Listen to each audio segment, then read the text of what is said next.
Hi, this is David from Art from the Start. In this video, I want to talk a little about critiquing art for beginners or children. After that, I want to show you an example of an art critique from myself, where I explore briefly how to critique. I don't want to get bogged down on reasons why we should start to critique art. I think that would be great for a video by itself. Critiquing art or critique class or crit class are terms you will hear in the near future or may have already heard before. They are the cerebral experience, or to put it plainly, how we view someone's artwork. We should move away from simply saying I like this art, or I hate it, or it looks simple, or so on and so forth. Rather, we should take our thoughts through a journey. I find that to be respectful to the artist, as well as develop a level of cognition that is sophisticated. Cognition being how our brain works. In many critique classes, we compartmentalize our observations into 4 categories. Describing, we describe what we see. Analysis, we analyze composition and paint texture.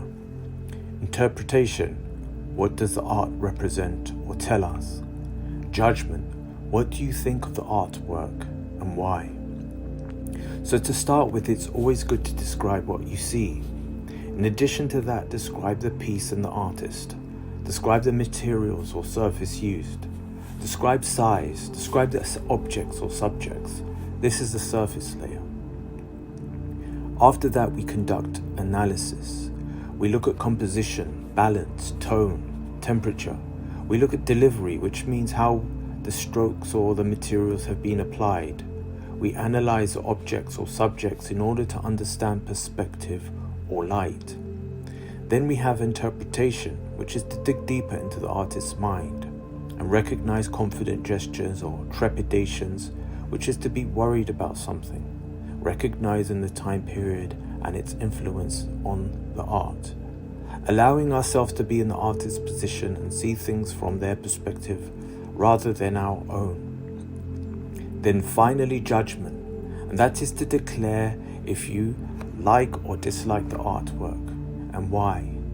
The why is the most important part because it allows you to show a considered opinion. Although a visceral opinion is important, and a visceral opinion means one that comes from your feelings rather than from thought. By judging with reason, you remove yourself from an initial visceral opinion to an intellectual one.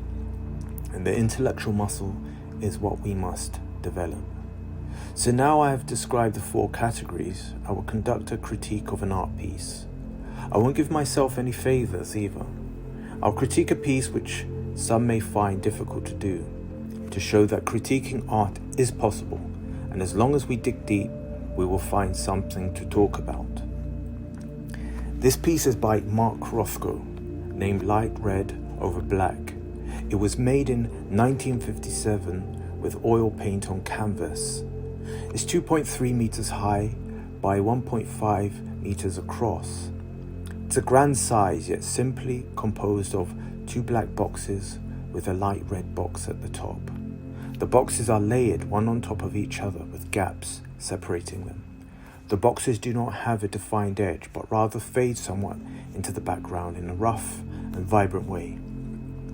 The background is cool red.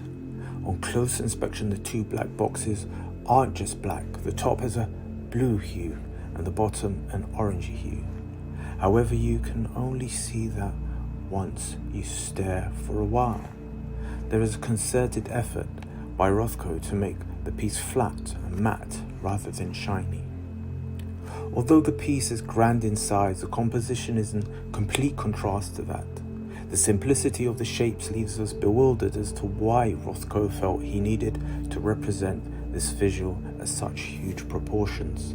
I think that's part of what is important about this dimension and simplicity. The careful observation of balance on the size of the quadrilaterals, all different in height yet the same distance in width. The temperatures of the blacks with their undertones peering through, giving the sense of movement and staring more into simple shapes leaves you finding more.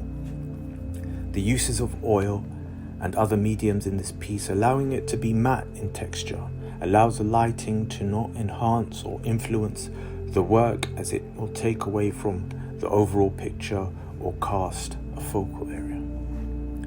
It would be wise to consider this piece based on the period it was painted in, the place, an American artist in the mid-19th century, with photography becoming accessible to the general public. In addition to that, we have industrial materials from car manufacturing becoming prevalent that help Rothko produce mediums that would make the piece matte. The brushstroke indicate big brushes were used which were industrial and heavy duty, almost like painting walls, and that is somewhat important as this piece itself is about the size of a wall in height. The piece is about movement, to still. The deeper we look into the colours, the more movement of our eyes into focus of the colours beneath. Our gaze goes into an abyss. The size of this piece would indicate it would need a larger room to accommodate it. Yet, such a large room accommodating something that seems so simple in composition cubes almost suggests the irony behind it, the irony that Rothko recognized set his work apart in the period. If this piece was done on an A4 sheet of paper, it wouldn't have the obnoxious effect it has in a large gallery room, staring at you while you stare back at it, and it pulls you in as you gaze into the shapes. The piece is overwhelming, and for that reason I'm in awe of it. Rothko clearly showed deliberation in his ability to create multiple blacks. That deliberation draws you in. The 3 layers is also like a story. In composition it's called register, each quadrilateral being a different universe, which draws me in to focus more deeply to the piece. What I dislike about the piece is that the piece heavily leans on its scale, and I don't doubt Rothko knew that. Some works of art can be powerful in any produced size.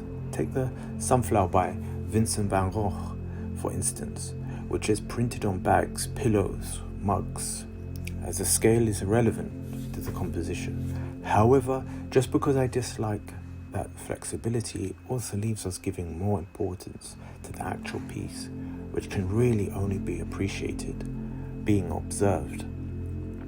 Rothko for me was of a very high caliber of artistic thinking. Everything deliberate, with such confidence and poise.